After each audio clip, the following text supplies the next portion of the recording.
How's it going, guys? Mask here, and I am super excited to share with you guys today my new farming deck for farming Kaiba at level 40 without Union Attack, and we've been hitting it home with over 8,000 points, and this deck is super consistent.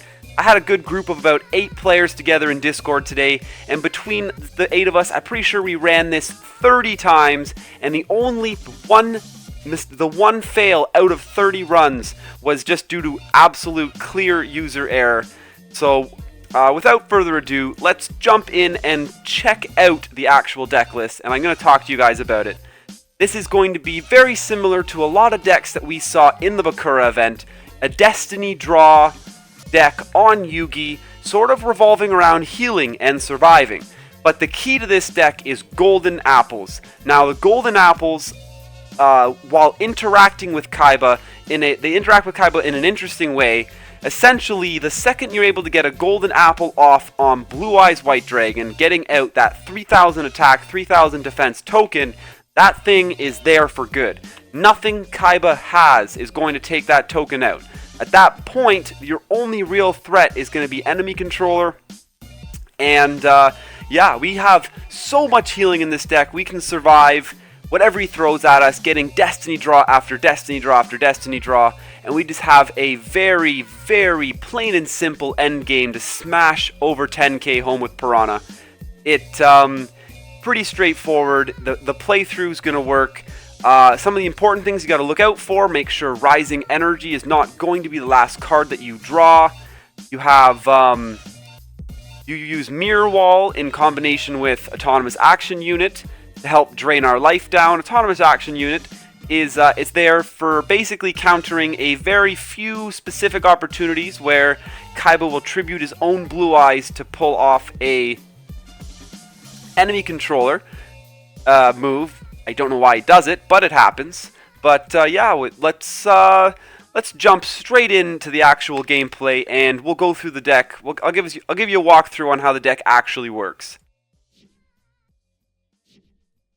We'll just jump straight into it. Let's go. We got Kaiba level 40. Our goal is to hit 8,000 points. We have no Union Attack in this deck.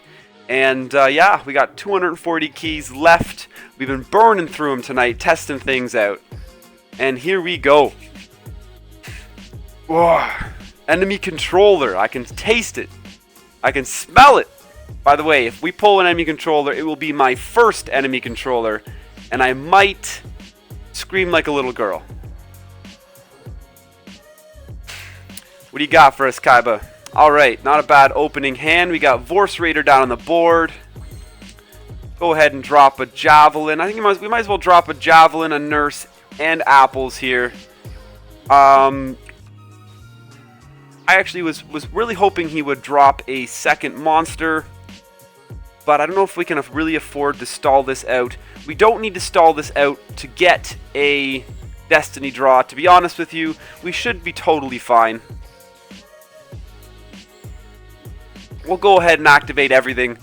Just get all the heals coming in. Now, the one thing about the apples, I like to describe the apples in 3 different tiers. We have the tribute. We have tier 1, aka the anti-tribute tier. This is going to hold up against absolutely anybody without tributing. So at this point, one of the things we really want to try to get our hands on is Nutrient Z. Nutrient Z is going to be a crucial pull if we can get another Destiny draw off, because it's going to allow us to, when they finally get the opportunity to tribute and get around this token, Nutrient Z obviously is just going to come through with a massive heal on whatever that monster might be that they're tributing to get through. I'm very tempted right now to Supremacy Berry, but we're going to hold on to it. It might come in useful. You can always use it to drop your health down and proc a Destiny draw, but we had the heart of the cards version of Destiny draw on our side. We did just pull a Nutrient Z. At this point, we're just sitting back and relaxing. This token is going to block the board for as long as it can, until Kaiba either pulls a tribute off or an enemy controller. Either way, we're not worried. Keep ending the turn.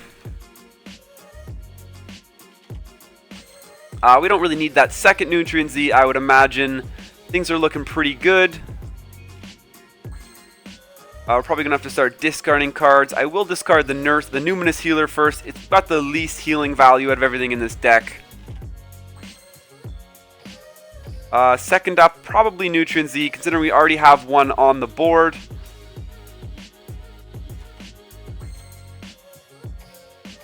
Kaiba, buddy.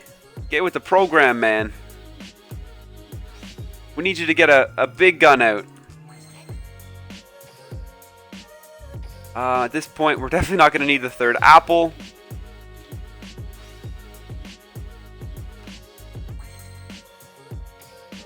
Supremacy Berry is going to have to go. See ya. There we go. 2400. That's what I'm talking about. Sure, we'll go some heals through here. We actually discarded one of our apples, which is quite the unfortunate venture. We can actually... Oh, so he did not get the... Obviously, he didn't hit us with the stronger monsters, so we don't want to waste... Do not want to waste... We're gonna pick up a Javelin here real quick, throw that down on the board. He didn't hit us with one of his stronger monsters, so we didn't want to waste the apples on any of the weaker ones. We need to get the strongest level of token that we can. Cost down, perfect. So he's going to come through with the Blue Eyes White Dragon, and this is one of the crucial points of this farm. It actually came at one of the latest points physically possible, which is hilarious. But he's going to drop Blue Eyes. I actually do not want to activate either of these cards, because we're going for... One of the goals of this deck is to go for low life. This was kind of an awkward setup where we weren't able to get anything out fast enough. With Rising Energy, at this point in the farm, we actually have to go ahead and Storm. On our second last turn, it's important. You have to pull Storm off on the second last turn so you can clear the back line. That being enemy controller, that's what we're trying to get out of the way.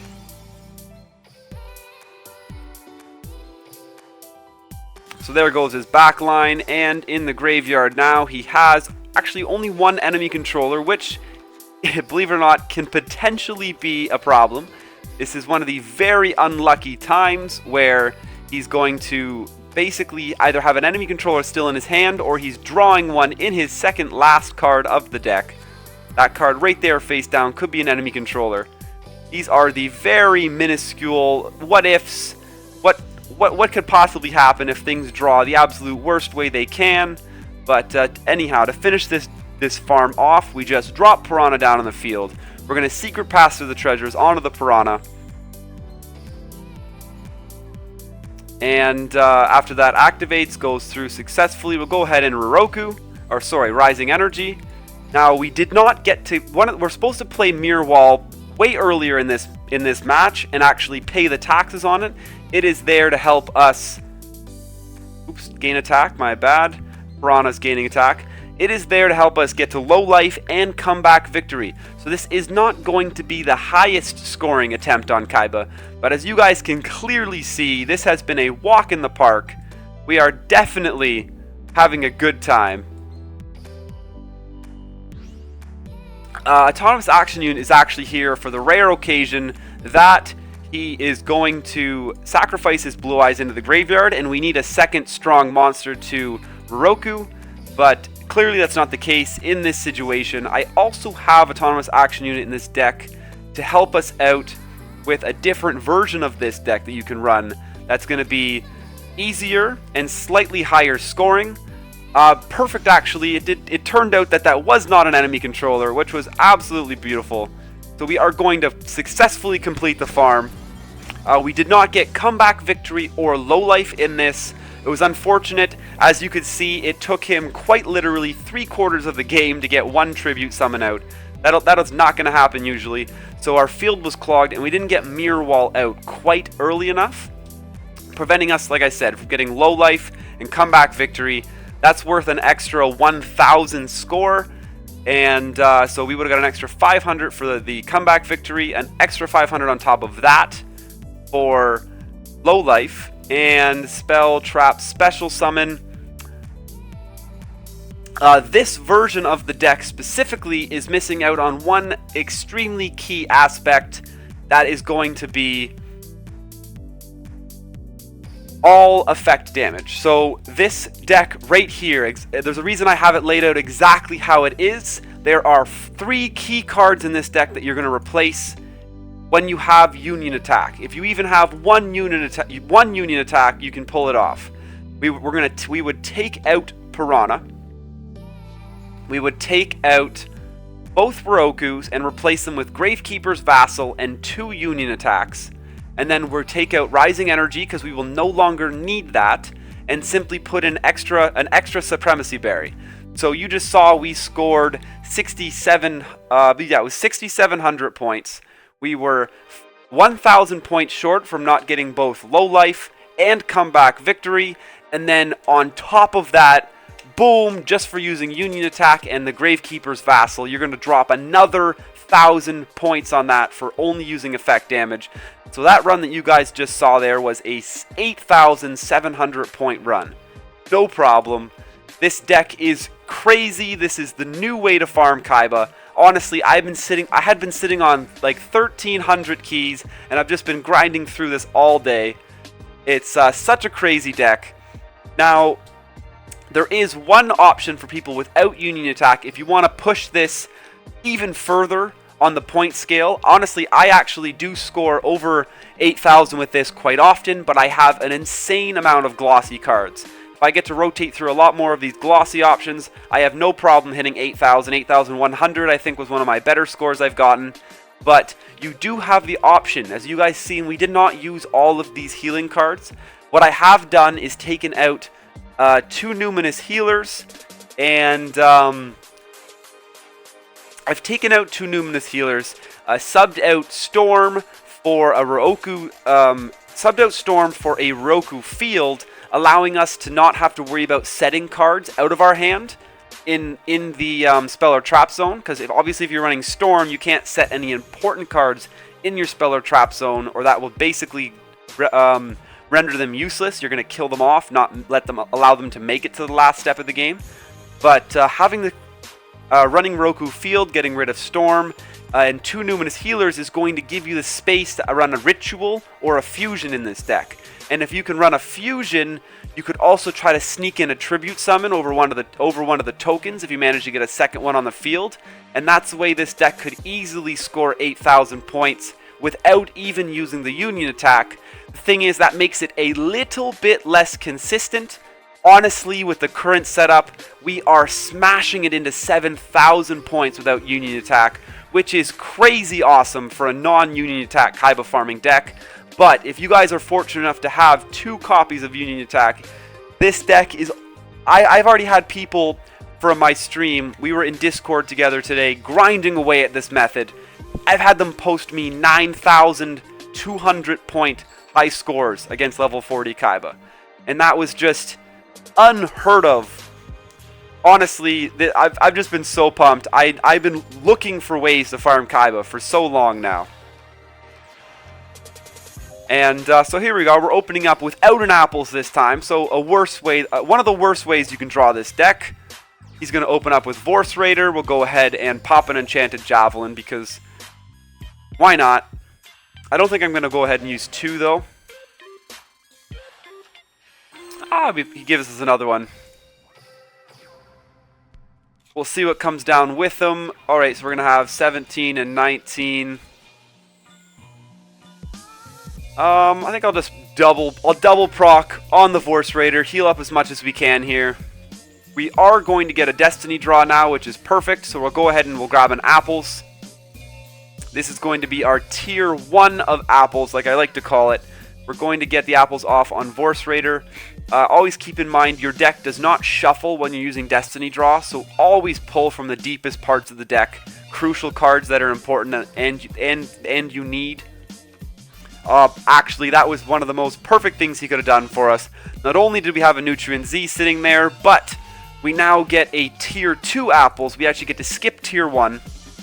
As I like to call the tiers, you have the Vorse Raider apples, Then you have the Luster Dragon apples, and of course the best set of apples to get is the Blue Eyes. Once you get that 3000 attack, 3000 defense apple on the field, nobody's going anywhere. You're not budging. The only threat you have at that point is to an enemy controller, and by that point we've usually racked up so many bonus life points that we can survive through it regardless. And even better, we now have an apple and a Nutrient Z on the board, so literally the only threat we have is enemy controller. What is enemy controller going to do to us? It's going to put our token on his side of the field, and then we're going to get attacked by a monster doing more than 2,000 points of damage. The Nutrient Z's got us covered, no problem. One thing I really like to do, especially when he's got a bunch of face down cards, is go ahead and attack something.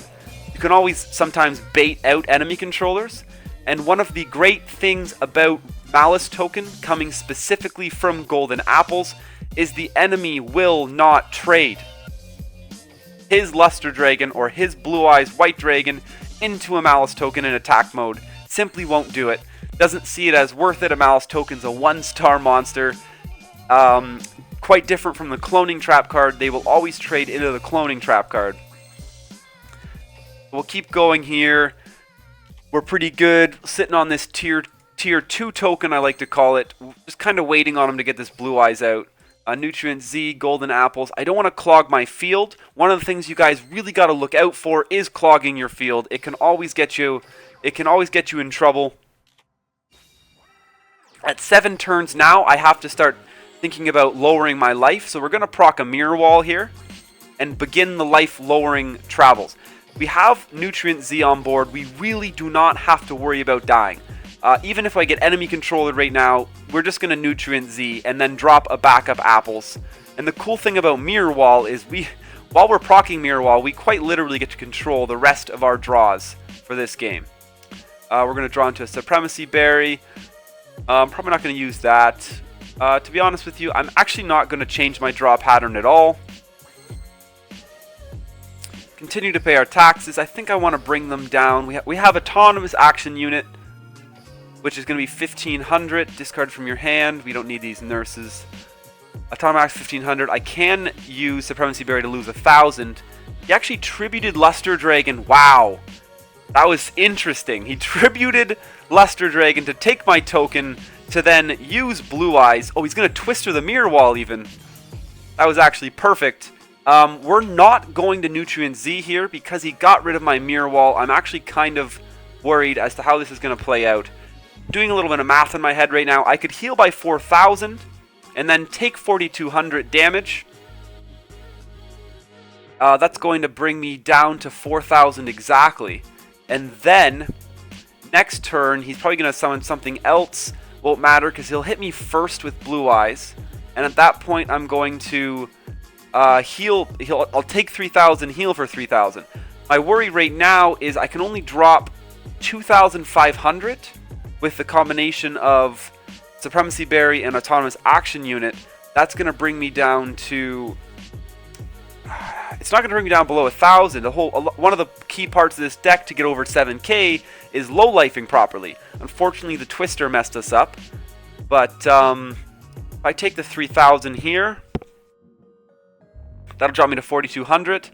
And we would die to the DD Warrior. So we are going to have to... I think we're just going to actually pass and then apples. We'll just apples the hit.